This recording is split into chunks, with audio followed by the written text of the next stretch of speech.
You'd be surprised at how certain things trigger these subconscious responses from deep inside of you. Involuntary cues that bubble to the surface whenever that certain things strike that precise note. For me, it was the creak of that damn door. It'd drive me insane, and no matter what I did, no matter how hard I tried, it would never be silent. And just like that, it became part of my life, ingrained in my mind. The sound would haunt me from the day we first moved in. I haven't slept completely for 3 years because of it. 3 years ago, give or take a month or so, Karen and I moved into our new apartment. The floor plan was simple: a bedroom that's connected to a bathroom, a kitchen, living room, and designated washroom. Simple, yet effective. Moving in was one of my fondest memories. We ran around the mostly empty space for the majority of the first few hours. The hype of being free and independent in our own space was exhilarating. It was later that same night that I first noticed that creaking sound the door to the bathroom made when we moved ever so slightly. God, that's a horrible sound, I remember remarking. The hinges probably need to be greased. Dearest, you nitpick the strangest things. You won't even notice it in time, Karen said with a teasing chime. She always knew how to deal with my quirks.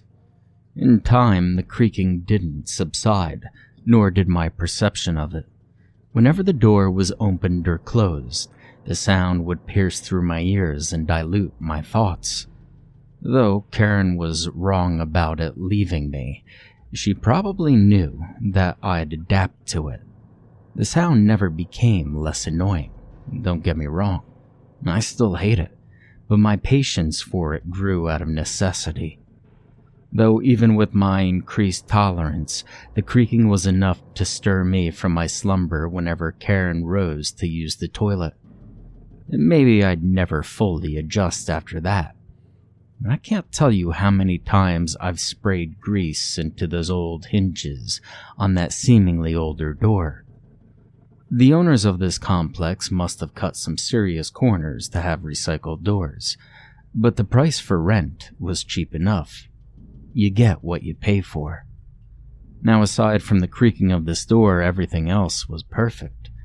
That is, until I started to notice the door was taunting me. Sometimes Karen would leave the door open, and the air conditioning would kick on only to move the door. The door would sway slowly, and the slight movements were enough to sound the alarm, to make out that drawn-out creak in the dead of night. That sound would scratch at my brain until I rose from the bed and closed the door. Sure enough, like some sick joke, the door would seem to open itself by some force of magic. With one long creak, it would torment me. But how? I closed it. The door must not be catching. And so, more firmly, I'd close it. And that'd be the end of that. Every time I had to do this dance with the door, and I've done this frequently, I felt a strong sense of unease well up in my chest. It was as though I was 5 years old again, and I was peering into a pitch-black hallway. The fear felt reminiscent of those days, and so I pushed it out of my mind. I'm too old to be afraid of the dark still. I talked to Karen about these occurrences and my unease with the situation, and she'd just jokingly dismiss it, teasing me. Oh, honey, should I start checking the bathroom for monsters and oogie boogie? She'd say with a smile, which faded when she'd see my expression wouldn't change. She meant well enough, and usually her humor would be returned with a quip of my own. But this was different. I could not shake this feeling. So it was then that we got into the habit of securing that door at night, though that never actually worked. Every night was the same. I'd never fully sleep because of the creak. During the day, it posed no threat, outside of annoying me. Life moved on, and so did we. It became easier with time, but from time to time there would be instances where I would hear the creak once more, and neither Karen nor I were up to open the door. When I would groggily glance up to see if the door somehow forced itself ajar, I'd see a closed door. Maybe I'm just imagining things, or maybe not. But one time, on a restless night, I heard the creak, and without sleep to blind me, I jolted up to see what I can only describe as a slate-white face. But it had no discernible features. I reeled back hard enough to smack against the headboard of my bed, which caused me to choke on the gasp of air I had drawn in. The choking noise, or maybe the back of the headboard crashing against the wall, or maybe it was just the sudden movement of all of this happening at once, woke Karen up with a start. When she turned to me, she saw my face pale and my eyes unsteadily staring at the door, which was closed. I could tell that Karen was concerned, because she started to treat me with tender care. It was a little insulting. I wasn't fragile. I know I saw something.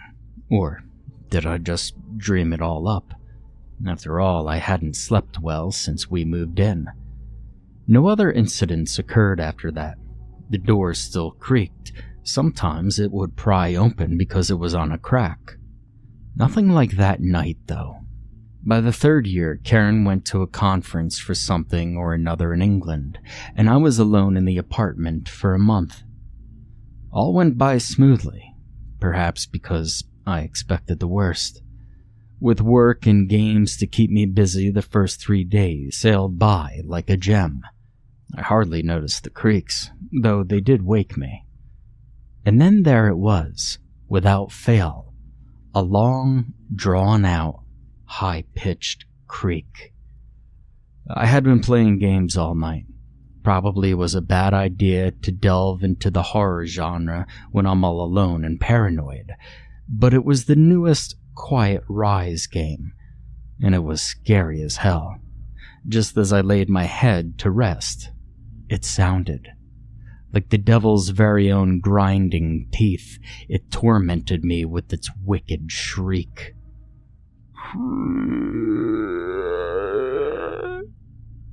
It let out a second shrill note, as though daring me to glance up. Click. The door closed. What the fuck was that? I managed to utter softly.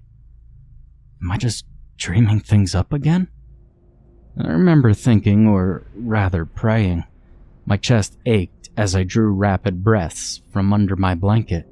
I could feel every single strand of hair on my neck and arms prick up at once, and I felt an overwhelming, yet cold, pressure bear down on my throat and crush my chest. I wanted to believe it was nothing more than my overactive imagination jumping into extremes in the dead of night, because I stayed up a little too long, and so I didn't dare move. I was safe in my blanket. This I'd like to believe. Eventually, sleep caught me, though it was fitful, and before I knew it, the light of the morning breached my eyes. I lived to see another day. No more horror games, though. I didn't tell Karen about what had happened. I didn't want her to worry. I just ignored it. The next night, nothing happened, so my mind must have played a foul trick on me, right? The night after, I managed to get to sleep quickly.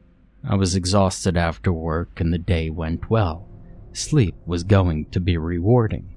I could feel it taking me already. A few hours into that unfulfilling rest, I felt something tug at the back of my mind. It felt sharp, like a little clawed hand was pinching the softest part of my subconscious and pulling firmly. It was uncomfortable. The feeling was enough to break my already frail slumber and make me painfully aware of my environment all at once. Creak. Reluctantly, I opened my eyes and dazedly lifted my gaze to the door. The door was wide open. Wide open. But nothing was there. At first, my sleep-deprived mind made me call out, "Karen?" But the inquisition was fruitless. It dawned on me she had been gone for nearly a week. I felt like I wanted to cry out, curse whatever cruel person installed this demonic door. Instead, I just rolled over. I didn't have the energy to fight it. The next day, I studied the door thoroughly. Nothing made sense.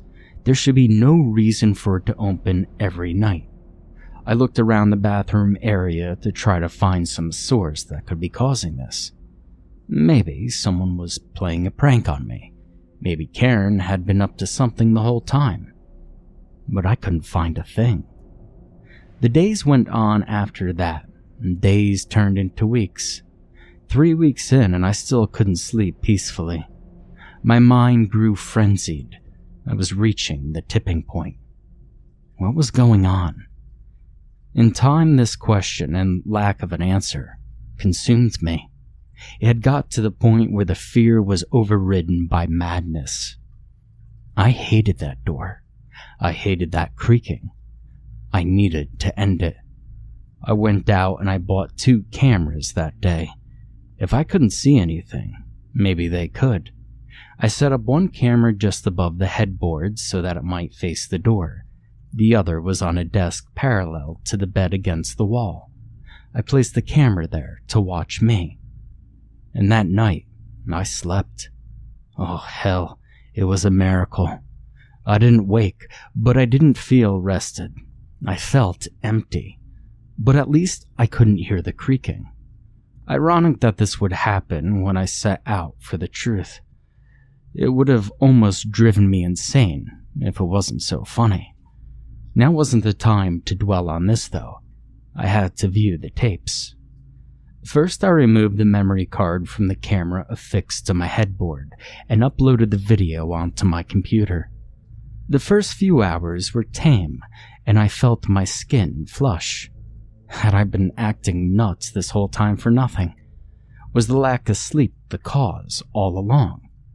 And maybe all I needed was a good night's rest.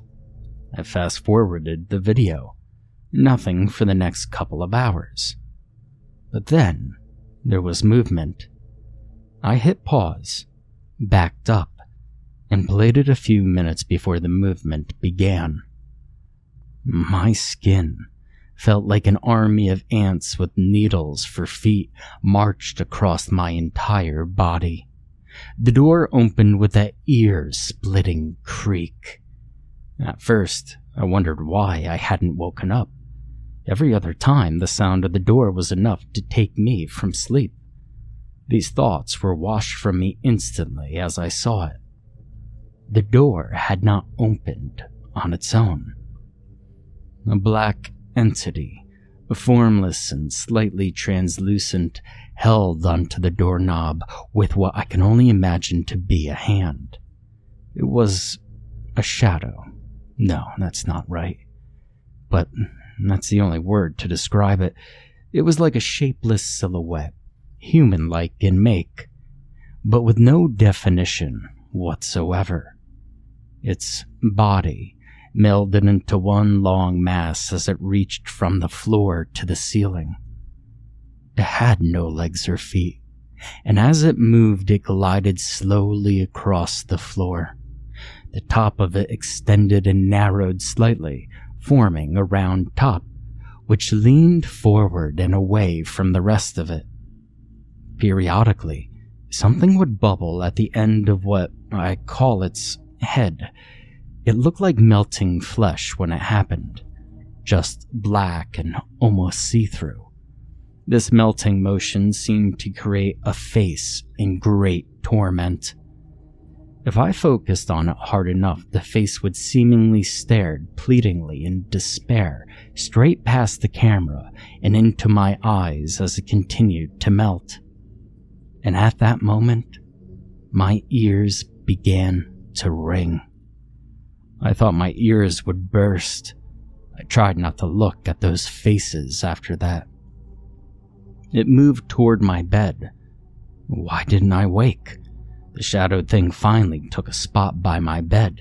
It hovered over me as its arms sank into its body. And there, it stood idle. I could feel my stomach churn violently. I retched, nearly falling over as I fought back the heaves and continued watching the video. The only movement was from the continual emerging and melting of that tormented face. Its eyes never left me through this cycle, though, and that unsettled me the most of all.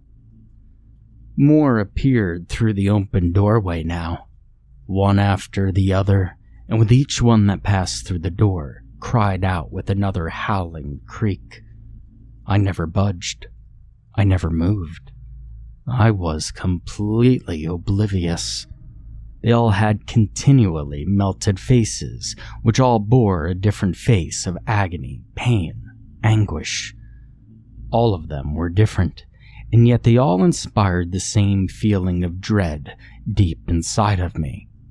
Each one would take a place standing next to the one before it until they circled my bed completely. They stared, never moving for 2 whole hours. And just as I thought I could stomach no more, I saw something emerging from the back. The translucent blackness that made up these things covered the figure that was appearing like a veil, but I could still see it moving. It moved through the doorway at a snail's pace. I could nearly see long limbs. It was slate white, devoid of color. The arms that emerged from the darkness of the doorway were wiry and very, very long. The muscles pulled at the visible bone from under the skin as it moved, and it began to pull itself through the doorway more and more. Then its face made its way through the dark. My eyes blistered as tears immediately swelled past the surface and began to fall freely. My breath was ragged and spiteful as each attempt to breathe set my throat aflame. But that face, it was the same face I saw so long ago. That featureless face moved closer and closer. Everything about it was elongated. It moved like a sloth, slowly reaching out with a hand and digging its gnarled claws into a grip to pull itself along. And when it made it to the shadowed things, they let out the most gut-wrenching wails. With an indolent swipe, it dragged one of its long arms through each and every one of the black entities. Their wails grew so loud that my ears burned. I felt sorry for them for some reason. As they all screamed at their demise, they faded into wisps in the dark, disappearing from sight. The white one continued to claw and creep over me. Its claws dug into my headboard, and its legs lifted it over me from the end of my bed. I could hear its bones crackling with every move it made, and that's how close it came to me in the camera. Its neck extended further, growing as its vacant face met mine only inches away. The face began to crack and tear, opening up to reveal a mouth as blood seeped from the newly torn rip. A guttural growl gurgled through the blood that pooled in its mouth. It lifted its head to the camera and cocked it to the side before letting out a terrifying screech. The camera was then overwhelmed with static and the image began to corrupt and break as the screech drew out. It lasted maybe 10 seconds before the video cut to black. Minutes passed and it remained black. Then the video flashed back to show a mostly empty room, save for me sleeping soundly. And for the longest time, I sat there, Was I going crazy? Was this just a dream? Was it a hallucination from sleep deprivation? Maybe, but when I started the next video, it was the same thing. I didn't watch the second video. I couldn't. I sat there for a while before I actually focused enough on my hands.